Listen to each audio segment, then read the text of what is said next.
দাদা ভালো আছেন?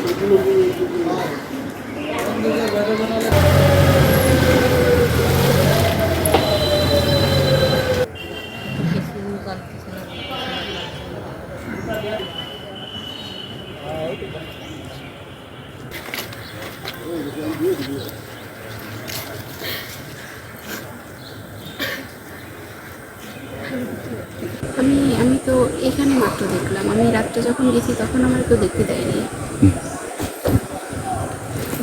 আমার স্বামীকে যারা যে দুর্বৃত্তরা মারিছে তাদেরকে দ্রুত আইনের আওতায় এনে শাস্তি দেওয়া হোক। আমার স্বামীকে যারা নৃশংসভাবে হত্যা করেছে তাদের আওতায় আইনের আওতায় এনে কঠোর শাস্তি চাই।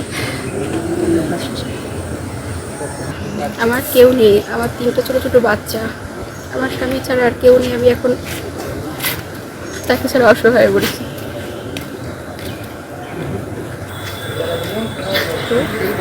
আমার স্বামীকে যারা